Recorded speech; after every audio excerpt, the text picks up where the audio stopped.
Hello friends, साइकोस्फेयर के YouTube channel पर आप सबका स्वागत है। हम पढ़ रहे थे शेषवावस्था।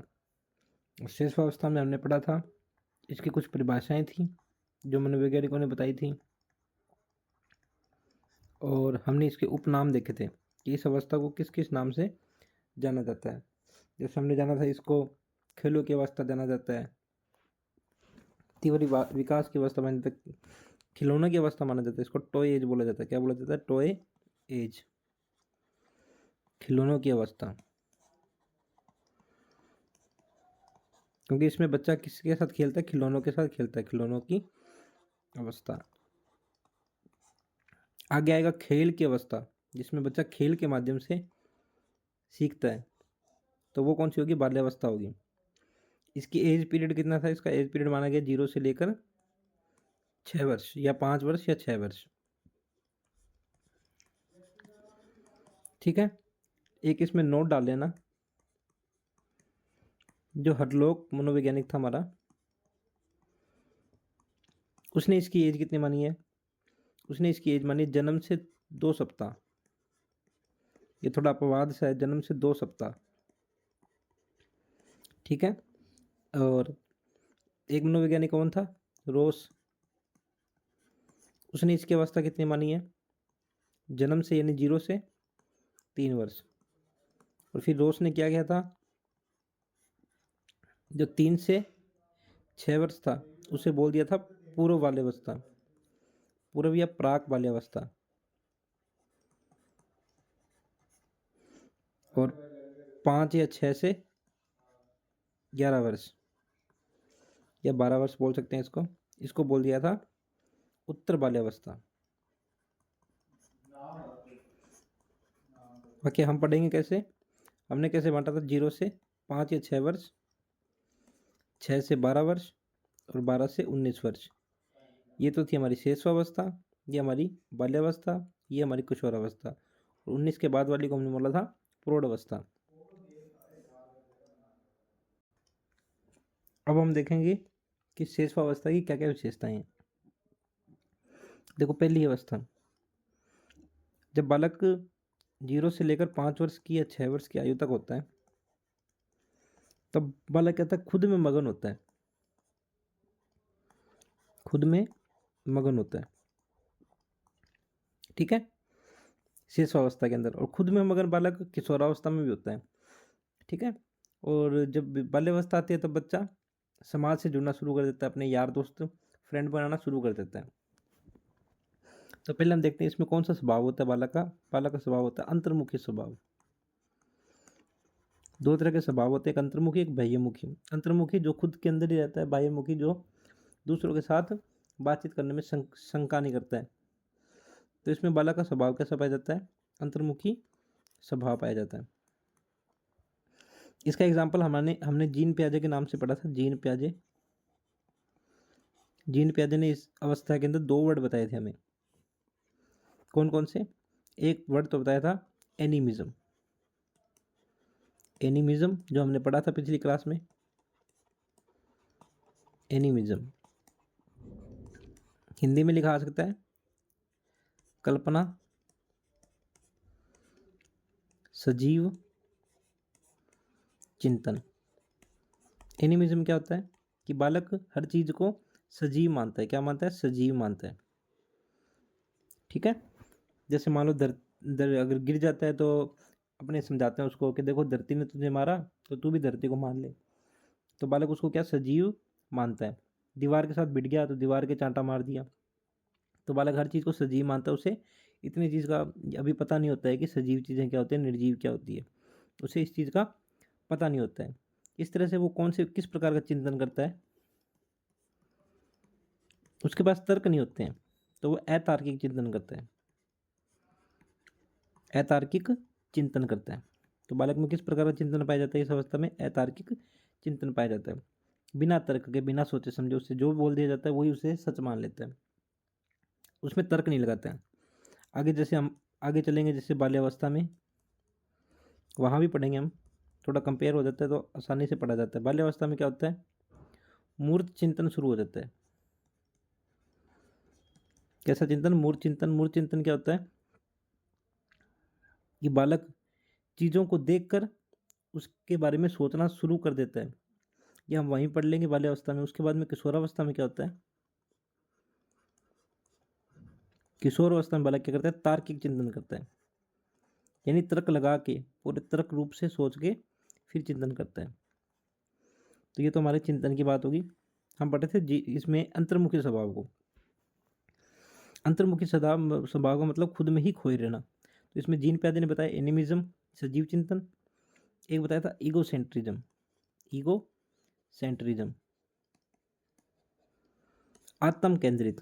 बालक कैसा होता है? आत्म केंद्रित होता है, खुद को केंद्र में रखता है, अन्य चीज़ों को अपने अकॉर्डिंग बना लेता है। ईगो सेंट्रिज्म क्या था? अपने अकॉर्डिंग अन्य चीज़ों को बना लेता है, अपने अकॉर्डिंग। जैसे मान लो सूरज को देख के उसके पीछे पीछे भागता है और खुद ऐसे सोचता है कि सूरज मेरे साथ साथ चल रहे हैं। रेलगाड़ी में बालक को बिठा देते हैं मान लो इस एज के अंदर, तो बालक सोचता है कि जो पेड़ हैं मेरे साथ साथ चल रहे हैं, मेरे साथ साथ चल रहे हैं। तो ये भी तो अतार्किक चिंतन है, साथ साथ चल रहे हैं। तो ऐसा चिंतन मतलब बालक खुद को केंद्र में रख के अन्य चीज़ों को, अपने आसपास की चीज़ों को मान लेता है कि ये सब कुछ मेरे अकॉर्डिंग हो रहा है। तो उसको क्या बोलते हैं? आत्म केंद्रित। ये दो वर्ड किसने दिए हैं? हमारे जीन प्याजे ने। और देखो अंतर्मुखी स्वभाव में क्या आएगा? स्वलीनता।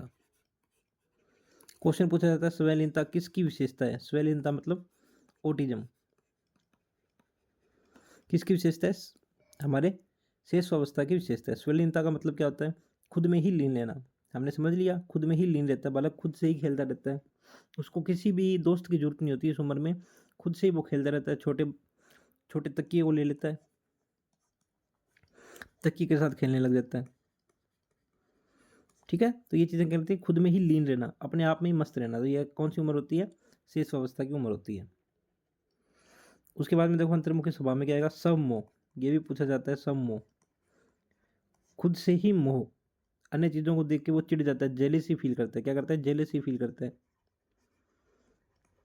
क्या होता है? देखो मान लो दादा है, ठीक है, दादा का एक पोता है, मान लो एक और पोता है, दो पोता है, दो मान लो पोता है, एक को वो खिला रहे हैं ना, तो ये दूसरा उससे क्या करने लगेगा? जेलेसी जेलेसी फील करने लग जाएगा।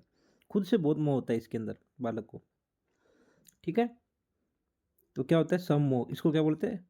सममोह को ये वर्ड भी पूछा जाता है नार्सिसिज्म।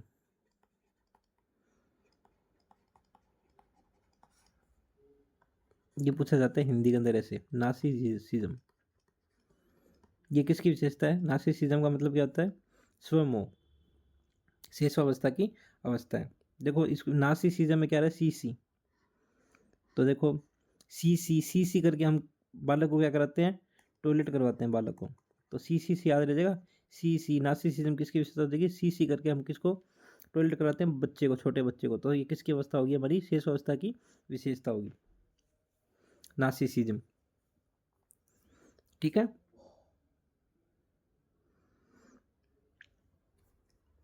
अगली विशेषता देखो, ये कौन सी एज होती है? टॉय एज होती है। इसको क्या बोला जाता है? खिलौने की आयु। बच्चा किसके साथ खेलता है? खिलौनों से, खिलौनों की आयु। ठीक है, देखो हमने हमारे रोज भाई साहब ने एक बोला था, एक साथ ही क्लियर कर देता हूं मैं। रोज भाई साहब ने क्या बोला था? रोज भाई साहब ने अवस्था बताई थी, पहली अवस्था बताई थी शेषवावस्था,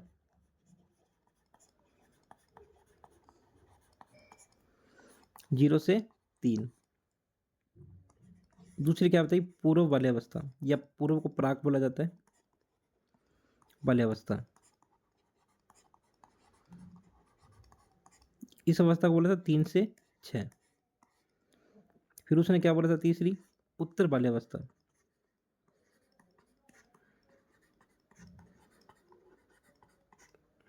6 से 12।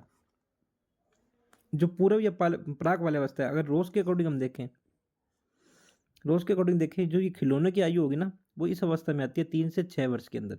जब बालक 3 साल का हो जाता है और 6 के बीच में होता है, तो इसको हम इसके अंदर डाल देते हैं एक बार, ताकि ऐसा भी पूछा जा सकता है कि पूर्व या प्राक बाल्यावस्था की विशेषता बताओ।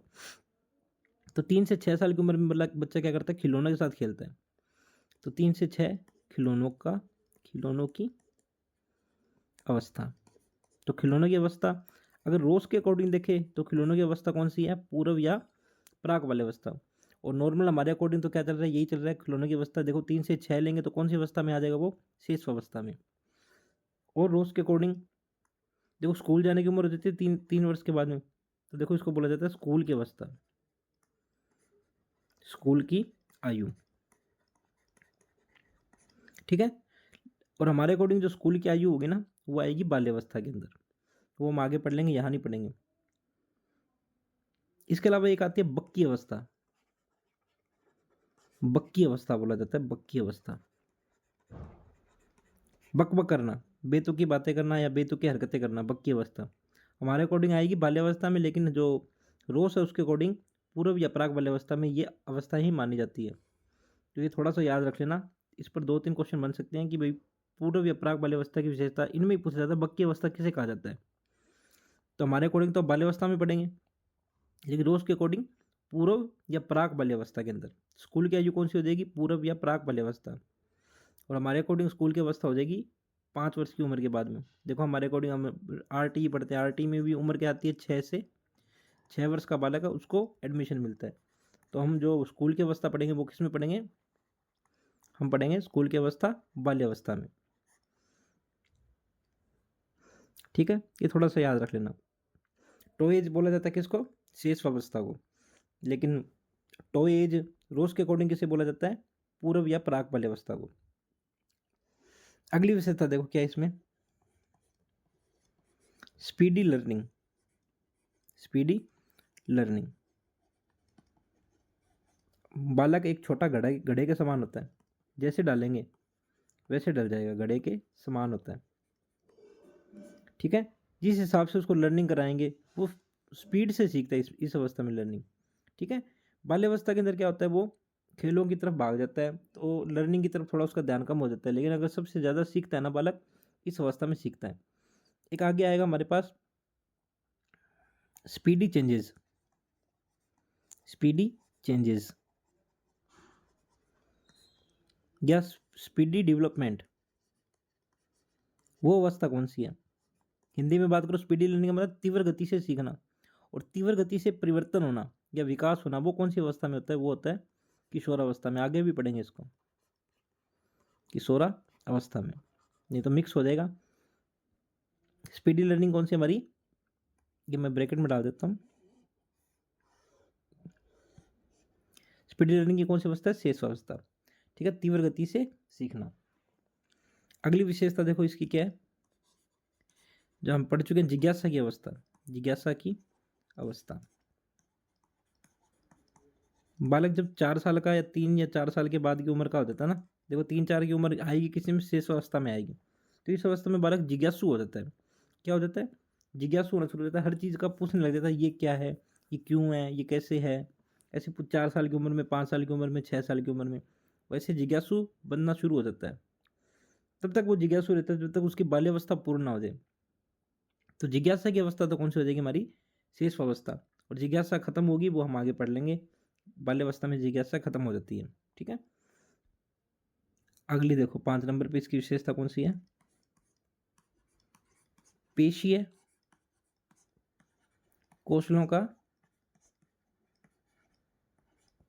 विकास। इसको तो समझाने की जरूरत नहीं है। जो मांसपेशियां हैं वो विकसित पूर्ण तरह से, उस मांसपेशियों के अकॉर्डिंग जो कौशल हम उसके अंदर आते हैं, वो कौन सी अवस्था में आते हैं, शेष अवस्था में आते हैं। जैसे हाथ को मरोड़ना, पैर को मरोड़ना। ठीक है। तो इसमें इसको बोलते हैं मोटर स्किल। जैसे बालक छोटा होता है तो क्या करता है, ऐसे वो गुलाटी लगाता है, क्या लगाता है, गुलाटी लगाता है। ठीक है, कौन सी उम्र में लगाता है, शेष अवस्था में ही लगाता है वो गुलाटी। ठीक है। पेशीय कौशल सीखते हैं। देखो पेशीय कौशल 2 प्रकार से होते हैं, एक तो होता है क्रॉस मोटर स्किल, एक होता है फाइन मोटर स्किल। ठीक है।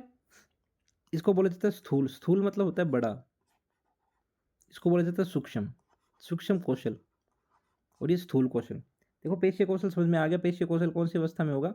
शेष अवस्था में, जैसे गुलाटी लगाना, हाथ को मरोड़ना, पीछे की तरफ घूमना, ठीक है, ऐसे ऐसे पेशीय कौशलों का विकास शेष अवस्था में होता है।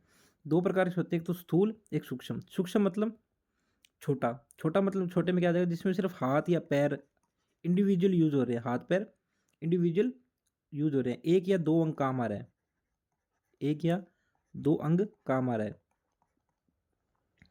स्थूल में, स्थूल मतलब बड़ा, जिसमें पूरा शरीर काम आता है, कौशल के अंदर पूरा शरीर काम आता है। जैसे गुलाटी लगाना, गुलाटी लगाने में क्या काम आएगा? पूरा शरीर काम आएगा, तो वो किस में आ जाएगा? स्थूल कौशल में, क्रॉस मोटर स्किल के अंदर आ जाएगा। ठीक है। अब जैसे कपड़े पहनना, कपड़े पहनना किस में आ जाएगा? कपड़े पहनने में पूरा शरीर काम आता है, एक या दो अंग काम आते हैं, तो वो किस में आ जाएगा? सूक्ष्म के अंदर। ठीक है। भागना, देखो पेशीय कौशल का विकास होता है इस उम्र में, भागना, बच्चा भागना शुरू करना, भागना दौड़ना, ये कौन सी अवस्था में आएगा? पेशीय कौशलों के विकास की अवस्था में। भागने में पूरा शरीर काम आता है, वो किस में आ जाएगा? स्थूल के अंदर। ठीक है। अगली अवस्था देखो, भाषाई कौशल का विकास। भाषा का विकास कब होगा? खुद ही बताओ। 6 वर्ष तक होगा या 6 वर्ष के बाद होगा? पहले होगा भाषाई कौशल का। भाषाई कौशल का विकास क्या होगा? भाषाई कौशल कितने प्रकार के होते हैं? 4 प्रकार के होते हैं। LSRW, listening, speaking, reading, writing. तो देखो जब 4 साल की उम्र में, 5 साल की उम्र में बच्चे स्कूल चले जाते हैं, लिसनिंग तो वो जब जन्म लेता है तभी से शुरू हो जाता है, तो समझ में आ जाएगा भाषाई कौशल किस कब विकसित होगा? जन्म से, जन्म के बाद से ही शुरू हो जाता है। स्पीकिंग धीरे धीरे 2 साल की उम्र में, 1.5 साल की उम्र में वो स्पीकिंग करना शुरू कर देता है। रीडिंग, देखना, देख के पढ़ना थोड़ा बहुत, 5 साल की उम्र में, 6 साल की उम्र में। राइटिंग, बच्चा पेन पकड़ना शुरू कर देता है। देखो पेन पकड़ना किस में आ जाएगा? सूक्ष्म के अंदर। ठीक है। तो भाषाई कौशलों का विकास कब होता है? शेष अवस्था के अंदर होता है। उसके अलावा देखो 7 नंबर पे, संवेगों का प्रदर्शन, इमोशंस, उसका प्रदर्शन करना कब शुरू करेगा? कौन सी अवस्था में करेगा? देखो रूठना, रोना, हंसना जोर जोर से, कौन सी अवस्था में करेगा? सिंपल सी बात है भाई, शेष अवस्था में करेगा। शेष अवस्था मतलब क्या है? 0 से लेकर 6 वर्ष की उम्र, उसी अवस्था में करता है बालक। तो संवेगों का प्रदर्शन कौन सी उम्र में शुरू हो जाएगा? शेष अवस्था के अंदर शुरू हो जाएगा। 8 नंबर, मूल प्रवर्तात्मक, यानी मूल प्रवर्तात्मक व्यवहार। मूल प्रवृत्ति जो हमने पढ़ी थी मैकडूगल की, मूल प्रवृत्ति। मूल प्रवृत्ति, मूल प्रवृत्ति देखो जन्म से ही है, मूल नाम आ रहा है, तो जन्म से जो भी प्रवृत्ति होती है हमारी, वो जन्म से ही होती है। तो वो कौन सी मूल प्रवृत्तियों का व्यवहार कब शुरू कर देगा? शेष अवस्था में शुरू कर देगा।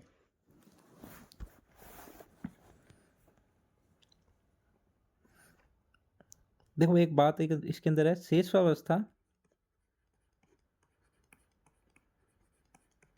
में व्यवहार का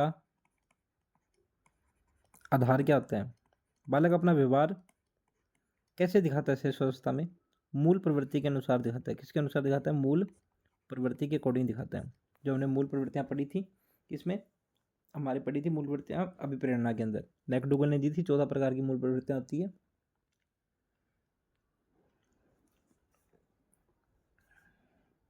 मूल प्रवृत्ति में और क्या आ जाएगा? देखो पानी पीना, भोजन खाना, टॉयलेट करना, ये किस में आ जाएगी? मूल प्रवृत्तियों के अंदर। सोना, नींद आना, ये किस में आती है? मूल प्रवृत्तियां। तो ये तो जन्म से शुरू होती है। ठीक है। तो शेष अवस्था में व्यवहार का आधार क्या होता है? मूल प्रवृत्ति होती है। अगला पॉइंट देखो, प्रबल काम प्रवृत्ति। देखो काम प्रवृत्ति आती है, तो काम भी किस में होता है? मूल प्रवृत्ति में होता है, मूल प्रवृत्तियों के अंदर होता है मूल प्रवृत्ति, प्रबल काम प्रवृत्ति। ठीक है। काम प्रवृत्ति का मतलब विपरीत लिंगी आकर्षण, क्या बोल सकते हैं हम? विपरीत लिंगी आकर्षण। विपरीत लिंगी आकर्षण, देखो विपरीत लिंगी आकर्षण दो अवस्था में होगा, एक तो शेषावस्था में और एक किशोरावस्था में। बाल्यावस्था में क्या होता है, समलिंगी आकर्षण होता है। बाल्यावस्था में जो लड़का है वो लड़कों के साथ रहना पसंद करता है, लड़कियां लड़कियों के साथ रहना पसंद करती हैं। ठीक है, तो शेषावस्था में लड़के जो है यानी बेटी जो होगी उसका स्नेह किसके साथ होगा, पापा के साथ, और बेटा जो होगा उसका स्नेह किसके साथ ज़्यादा होगा, माँ के साथ। ठीक है, तो इसमें विपरीत लिंग आकर्षण पाया जाता है, प्रबल काम प्रवृत्ति पाई जाती है। जैसे काम प्रवृत्ति में क्या आ जाएगा, जैसे मान लो छूना, गले लगना, किस करना, ये किस में आ जाएगा। ठीक है, प्रबल काम प्रवृत्तियों के अंदर आ जाएगा, किस करना, गले लगना, ये प्रबल काम प्रवृत्तियां होती है। ठीक है, विपरीत लिंग आकर्षण होता है, विपरीत लिंग आकर्षण किशोरावस्था में भी होगा। ठीक है, हमारे एक मनोवैज्ञानिक है, फेमस मनोवैज्ञानिक फ्राइड साहब। फ्राइड साहब ने क्या बोला है कि जब बच्चा 4 से 6 वर्ष की उम्र में आता है, 4 से 6 वर्ष की आयु में आता है, तो जो हमारे लड़के होते हैं ना और हमारी जो लड़कियां होती है उनमें क्या होती है, दो प्रकार की ग्रंथियां विकसित होती है। ठीक है, लड़कियों में तो क्या होती है, ओडिपस नाम की ग्रंथि, लड़कियों में इलेक्ट्रा नाम की ग्रंथियां विकसित होती हैं। ठीक है, दो प्रकार की ग्रंथियां विकसित होती है, लड़कियों में तो इलेक्ट्रा, क्योंकि लड़कियां देखो इलेक्ट्रोफायर होती है, ऐसे समझ लो। लड़कियों में तो क्या होती है, बिजली होती है, इलेक्ट्रोफायर। लड़कों में ओडिपस, लड़कों में कौन सी ग्रंथि, ओडिपस ग्रंथियां विकसित हो जाती है, जिसकी वजह से क्या होता है, जो लड़का होता है वो इन ग्रंथियों की वजह से, लड़का जो है वो माँ के प्रति, लड़कियां जो है वो पिता के प्रति स्नेह रखते हैं। ठीक है, तो ये भी याद रखना। लड़कों में तो कौन सी, देखो लड़के बी ए, लड़कों में तो कौन सी, बॉयज में तो ओडिपस, और लड़कियां तो फायरिंग होती है, फायरिंग मतलब इलेक्ट्रो होती है उसमें, तो लड़कियां तो इलेक्ट्रो। ठीक है, इलेक्ट्रा नाम की ग्रंथियां विकसित हो जाती है। ये बात किसने बोली, हमारे फ्राइड भाई साहब ने। अगली विशेषता देखो, इस अवस्था में क्या होता है, नैतिकता। देखो एथिक्स तो होंगी नहीं ना बच्चों में, बच्चों में कहाँ से एथिक्स होगी, उसको तो ना पता होगा मैं पापा को तू बोलना है कि दादा को तू बोलना है कि आप बोलना है। बच्चों में एथिक्स नहीं होते हैं, वो तो धीरे धीरे उसमें विकसित होते हैं बाल्यावस्था में जाके। और सामाजिकता, सामाजिकता भी बालकों में नहीं होती है, बच्चों में छोटी उम्र में सामाजिकता का क्या होता है, अभाव होता है। सामाजिकता मैक्सिमम जो होती है वो कब कब विकसित होती है, बाल्यावस्था में। तो नैतिकता व सामाजिकता का अभाव होता है बच्चों के अंदर। ठीक है, 11 नंबर देखो, और क्या विशेषता है, आश्रितता, निर्भर रहना, निर्भरता दूसरों पर रहती है शिशु अवस्था में, कि माँ ही कपड़े पहनाएगी, ठीक है, माँ ही खाना खिला रही है, ठीक है, बाहर जाना है तो पापा के साथ जाएंगे, निर्भरता रहती है। 12 नंबर पे क्या बोलेंगे देखो हम, इसमें एक सिद्धांत काम करता है, पुनरावृत्ति का सिद्धांत।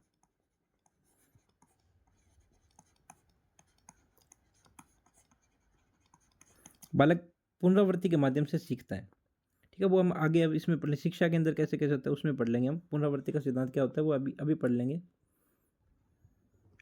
ठीक है, तो ये इसकी विशेषताएं थी, वापस देख लेते हैं एक बार।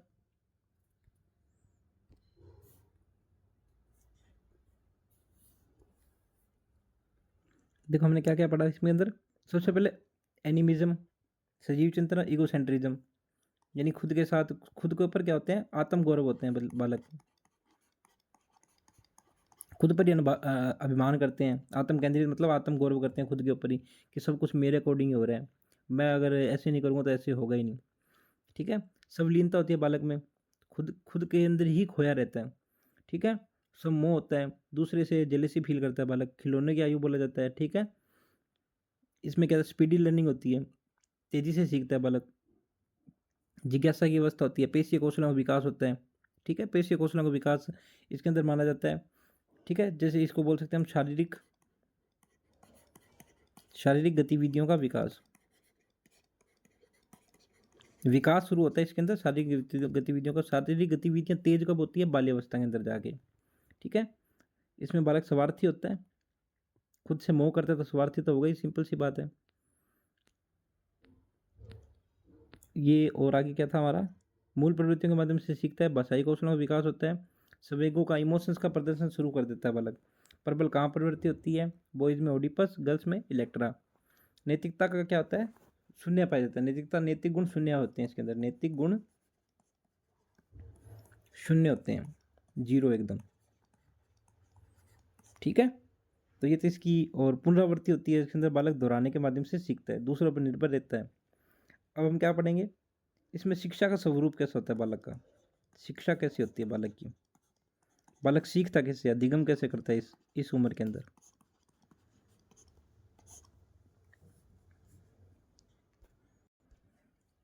देख, तो पहला तो यही है पुनरावृत्ति का सिद्धांत, यानी बालक दोहराने के माध्यम से सीखता है, दोहराने के माध्यम से सीखता है, चीज़ों को रिपीट कर करके सीखता है, दोहराने के माध्यम से सीखता है। और बच्चा खेल रहा था खिलौनों के साथ, तो खिलौनों से सीखता है, खिलौनों के माध्यम से अधिगम करता है, खिलौनों के माध्यम से। चित्र और कहानियों के माध्यम से, चित्र एंड कहानियों के माध्यम से सीखता है। बच्चों में किस प्रकार की शिक्षा पाई जाती है? आत्मनिर्भरता का गुण आता है बालक में। इसमें कौन सा गुण आता है? आत्मनिर्भरता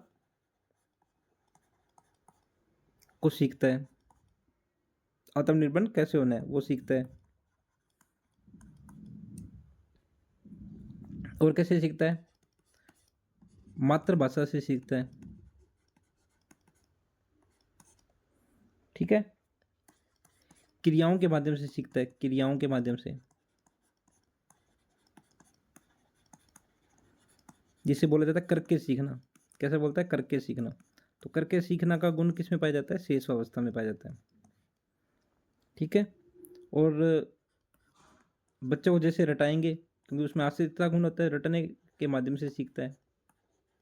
ऐसे अनार, आ से आम, ए से एप्पल, उसको कुछ मतलब पता नहीं है एप्पल क्या है, फलाना क्या है, ढिकाना क्या है, वो अतार्किक चिंतन तो पाया जाता है इसके अंदर, उसको कोई तर्क नहीं करना, उसको जैसे बोल दिया बस उसने रट लिया। उसको बोल दिया कुत्ता, तो वो कुत्ता बोल रहे थे, उसको नहीं पता कुत्ते का मतलब क्या होता है। ऐसे सीखता है, मूल प्रवृत्तियों के माध्यम से सीखता है। किसके माध्यम से? मूल प्रवृत्तियों के, क्योंकि मूल प्रवृत्तियाँ तो जन्मजात होती है, कुछ मूल प्रवृत्तियाँ बाद में आती है। सोना जागना ये सीखना ही तो होता है, बालों को पता लगता है कि हाँ रात में सोना होता है, थोड़ा थोड़ा वो सीख जाता है। प्रतिवर्त, प्रतिवर्त क्रियाओं से सीखता है। प्रतिवर्त क्रिया कौन सी होती है? जैसे गर्म कोई चीज़ लग गई तो ऑटोमेटिक प्रतिवर्त मतलब हमारी मेरुरज्जु से अपने आप संक्रिया निकल जाती है कि भाई हाथ हटाओ, तो प्रतिवर्त क्रियाओं के माध्यम से सीखता है। ठीक है, और क्या बोल सकते हैं इसके अंदर हम? सहज क्रियाओं से सीखता है।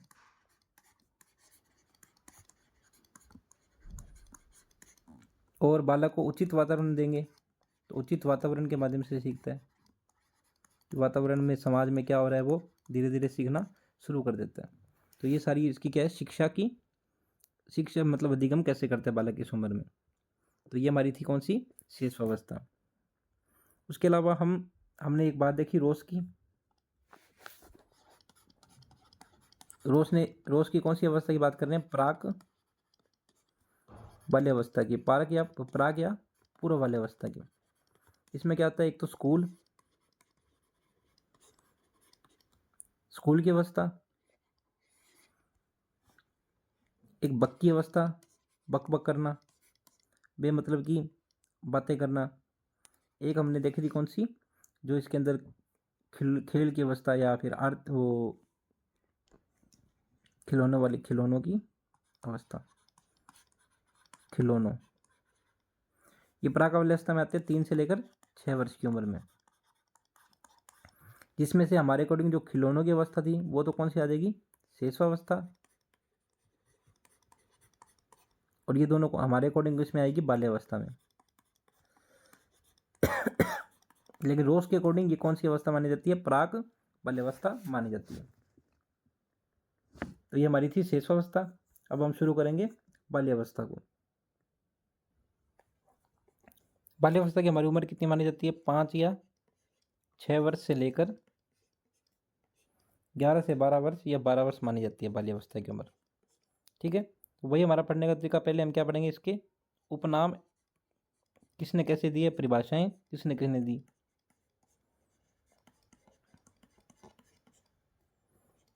पहले हम ये पढ़ेंगे, ठीक है।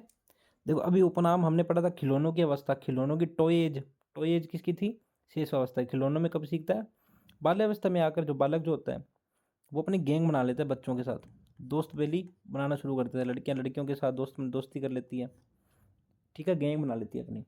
तो वो क्या होती है इस अवस्था में, खिलौनों को छोड़ के अब क्या दोस्तों के साथ खेलना शुरू कर देती है। तो इस अवस्था को बोला गया खेलों की अवस्था, खेलों की अवस्था, कंफ्यूज मत होना। खिलौनों की अवस्था कौन सी है? खिलौनों की अवस्था, खिलौनों के माध्यम से शेष अवस्था। खेल की अवस्था कौन सी हो जाएगी हमारी? बाल्यावस्था। बाल्यावस्था में बच्चा गैंग बना लेता है, दोस्तों के साथ खेलना शुरू कर देता है। तो इस अवस्था को क्या बोलते हैं? गैंग अवस्था,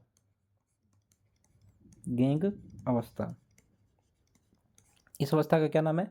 गैंग अवस्था, ठीक है। हिंदी में बात करो तो टोली की अवस्था, टोली बना लेता है अपनी, टोली अवस्था, ठीक है। इसके अलावा इसका क्या नाम है? अभी हमने पढ़ा था स्कूली अवस्था, बच्चा स्कूल जाना शुरू कर देता है, हालांकि स्कूल 4 वर्ष की उम्र में शुरू कर देता है, 4 से 5 वर्ष, कोई 6 वर्ष की उम्र में भी शुरू करता है, कोई 7 वर्ष की उम्र में, मैक्सिमम 6 वर्ष की उम्र में सभी बालक शुरू कर देते हैं। हमारी आरटीई भी क्या कहती है कि 6 वर्ष से पढ़ाई शुरू हो जाती है। तो इसलिए इसको जो स्कूल की अवस्था है वो इसमें डाली गई है, लेकिन रोज के अनुसार जो ये स्कूल की अवस्था है ये किस में आ जाएगी? प्राक वाली अवस्था में। रोज ने क्या बोला है? रोज के अकॉर्डिंग ये जो अवस्था है स्कूली अवस्था, ये प्राक बाल्यावस्था यानी बाल्यावस्था से पूर्व की अवस्था,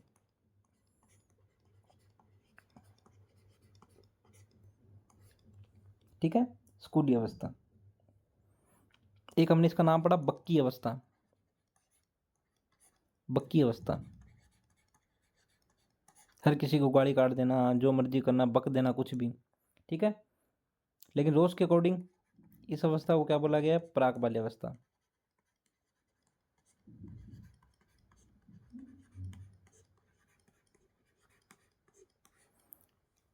ठीक है, बक्की अवस्था बोला जाता है इसको। स्कूली अवस्था, गैंग की अवस्था, खेलों की अवस्था, ठीक है। पलट कर जवाब देता है ना बालक इस उम्र में, पलट के जवाब देता है, पलट कर जवाब, पलट कर जवाब देता है, इसलिए इसको क्या बोलते हैं? बक्की अवस्था। विद्यालय की अवस्था हमने पढ़ ली इसको। इस अवस्था को गंदी अवस्था भी बोला गया है, बालक गंदी चीज़ों में पड़ जाता है इसके अंदर, पहले अवस्था के अंदर आगे, तो इसलिए इसको गंदी अवस्था भी बोला जाता है। उल्टे पुल्टे काम करना शुरू कर देता है बालक इस अवस्था के अंदर। देखो 6 से लेकर 12 साल की उम्र में बालक, आपको भी पता, आप भी कभी बालक थे, तो इसलिए इसको क्या बोला गया? गंदी अवस्था, ठीक है। अब देखो परिभाषाओं के माध्यम से मनोवैज्ञानिकों ने क्या क्या नाम रखे हैं इनके।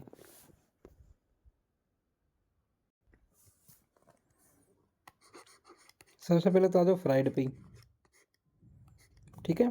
फ्राइड ने इसको क्या बोला है? फ्राइड ने परिभाषा दी इसके अंदर कि जो बाल्यावस्था है वो जीवन का निर्माणकारी काल है, जीवन का आधारभूत अवस्था कौन सी थी? शेष अवस्था। ये कौन सी? निर्माणकारी अवस्था। तो जीवन का निर्माण काल कहा गया इसको, जीवन का निर्माण काल किसने बोला है? फ्राइड ने। फ्राइड ने क्या बोला? जीवन का निर्माण काल। और आधारभूत अवस्था किसको बोला गया? शेष अवस्था को। विकास की सर्वोत्तम अवस्था की बात करें तो कौन सी होगी? विकास की सर्वोत्तम अवस्था, सर्वोत्तम विकास। देखो घड़ा जैसे है, जैसे डालेंगे वैसे डल जाएगा, तो वो अवस्था कौन सी हो जाएगी? अगर सर्वोत्तम बनाना है तो उसकी नींव मजबूत होनी चाहिए। नींव मजबूत कब होती है? शेष अवस्था में,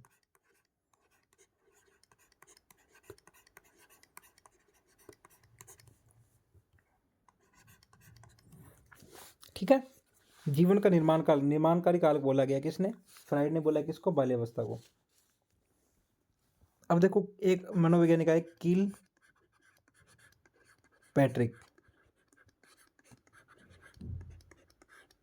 देखो कील पैट्रिक, क्या बोला गया? कील पैट्रिक। इसकी ट्रिक बना लेते हैं अभी, पहले देखते हैं इसको क्या बोले। प्रतिद्वंदात्मक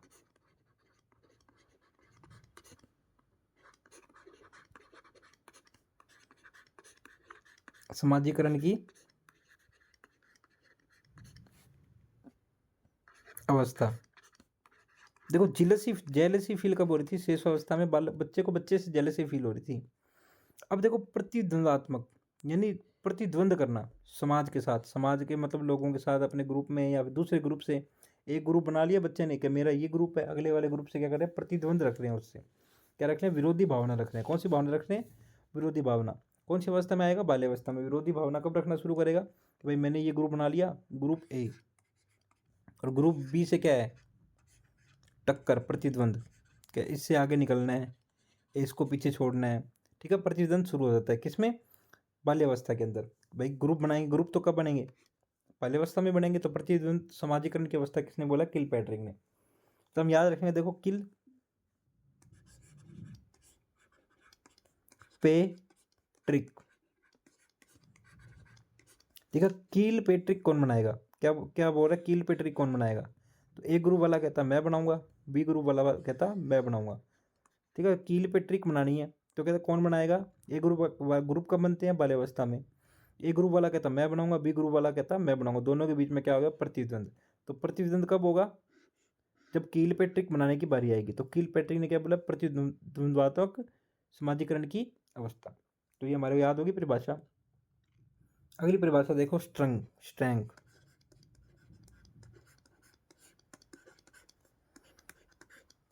स्ट्रैंग को मैं याद रखूंगा स्ट्रिंग से। देखो स्ट्रिंग बहुत चलती है आजकल मार्केट में। स्ट्रिंग पियो और तेजी लाओ। क्या लाओ? तेजी लाओ।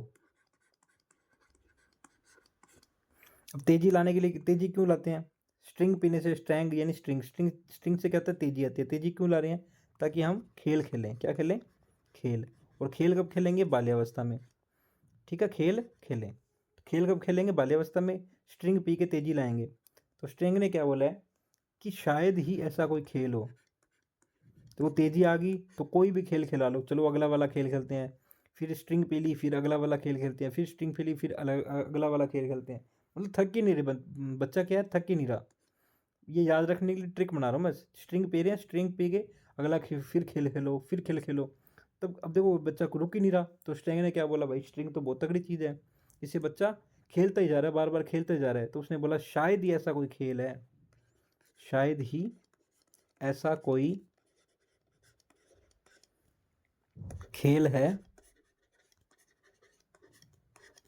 जो 10 वर्ष का 10 वर्ष का बालक न खेलता हो। क्यों खेल रहा है 10 वर्ष का बालक? कोई भी, हर कोई खेल खेल रहा है, स्ट्रिंग पी रहा है भाई अगला। तो स्ट्रिंग ने ये वाली परिभाषा दी थी। आगे देखो, काल ब्रुश। काल ब्रुश, काल ब्रुश ने क्या परिभाषा दी है? देखो पहली बात तो काला कभी ब्रुश होता है क्या? काला ब्रुश कभी नहीं होता, किसी के पास नहीं होता काला ब्रुश। अरे ब्रुश काला लेंगे क्या दांत साफ करने के लिए? ब्रुश काला नहीं लेंगे भाई। तो काला ब्रुश जिसके पास भी होगा, काला ब्रुश ने ट्रिक बना रहे हैं कि काला ब्रुश जिसके पास भी होगा वो तो क्या अनोखा आदमी होगा। तो जीवन का अनोखा काल बोला है, जीवन का अनोखा काल। किसको बोला है? बाल्यावस्था को। किसने बोला है? काल ब्रुश ने।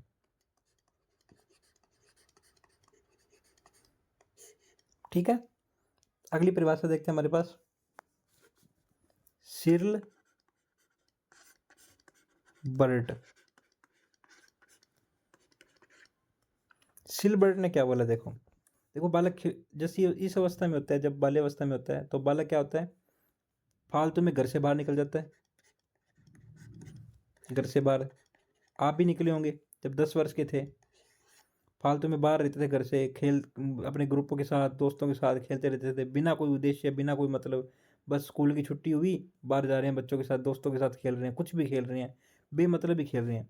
तो सिलबर्ट ने इस बात पे बोला था, ये तो निरुद्देश्य है, भटकने की अवस्था है, भटकने की अवस्था है। 10 वर्ष का बालक है, ले भाई बेर का पेड़ लगा, बेर तोड़ने चला गया। ठीक है, किसका पेड़ तोड़ने चला गया? बेर तोड़ने चला गया, बेमतलबी, बिना कोई उद्देश्य की। उसको बस दिख गया कि आगे बेर लटके हो तो बेर तोड़ने चला गया, कुछ भी हो बेमतलब घूमने चला जाता है। तो सिल बटने क्या बोला, निरुद्देश्य भटकने की अवस्था है।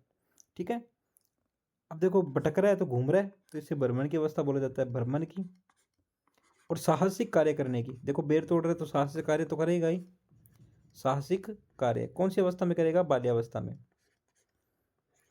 करने की अवस्था। किसने बोला है, सिलबर्ट ने।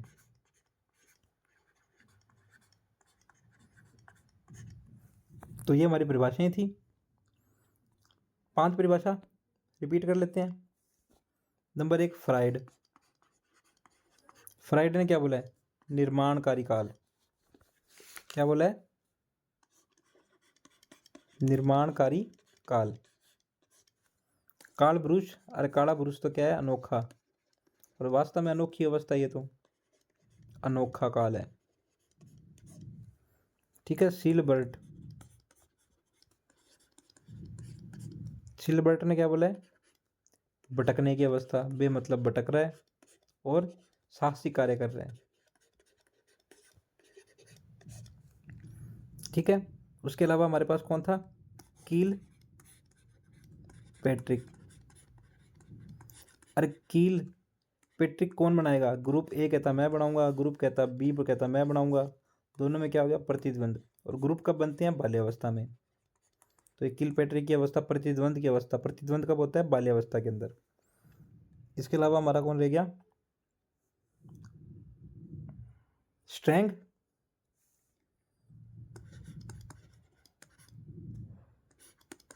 स्ट्रैंग, स्ट्रैंग ने क्या बोला, स्ट्रिंग पियो, 10 वर्ष का बालक है, सभी खेल, शायद ही कोई ऐसा खेल हो, शायद ही ऐसा खेल हो जो 10 वर्ष के बालक ने ना खेला हो। तो स्ट्रिंग पिएगा तो खेलेगा ही भैया। इसके अलावा एक इंपॉर्टेंट परिभाषा आती है रोस भाई साहब की, रोस बीच में पंगे लेता ही है। रोस ने बोला इसके लिए 2 बातें, एक तो स्थिर अवस्था,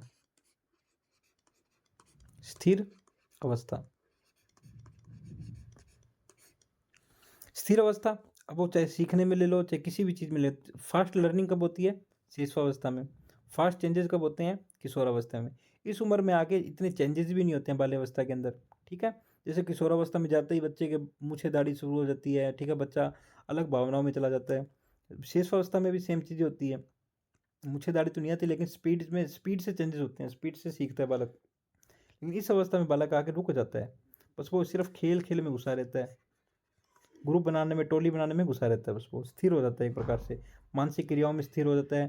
सामाजिक क्रियाओं में तो थोड़ा बहुत बढ़ता है, लेकिन मानसिक क्रियाओं में वो स्थिर हो जाता है। तो रोस ने क्या बोला, स्थिर अवस्था बोला है इसके अंदर। एक इसका इंपॉर्टेंट ये है, छद्म परिपक्वता की अवस्था। छद्म परिपक्वता की अवस्था, इंग्लिश में बात करूं तो इंग्लिश में भी नाम आता है pseudo, pseudo maturity, pseudo maturity. छद्म मतलब झूठी, परिपक्वता मतलब परिपक्वता, मैच्योर होना। इस उम्र में बालक खुद को ज़्यादा ही अपने आप को ऐसे समझने लग जाता है कि भाई मैं तो परिपक्व हो गया। ठीक है, क्या हो गया, परिपक्व हो गया। लेकिन परिपक्व होता नहीं है बालक, खुद को मैच्योर समझना शुरू कर देता है, खुद को क्या करता है, मैच्योर समझना शुरू कर देता है। हालांकि मैच्योरिटी तो किशोरावस्था में जब ठोकर खाएगा तब आएगी, तो मैच्योर मानने लग जाता है खुद को कि बस मैं तो मैच्योर हो गया। तो बाल्यावस्था में क्या हो जाता है, बालक खुद को क्या मानने लग जाता है, छद्म परिपक्व मानने लग जाता है। तो रोस ने ये बात बोली कि छद्म परिपक्वता की अवस्था है। ठीक है, तो ये तो हमारी परिभाषाएं थी बाल्यावस्था के बारे में। आगे हम इसकी विशेषता पढ़ेंगे अगली क्लास के अंदर, विशेषता, फिर पढ़ेंगे हम किशोरावस्था।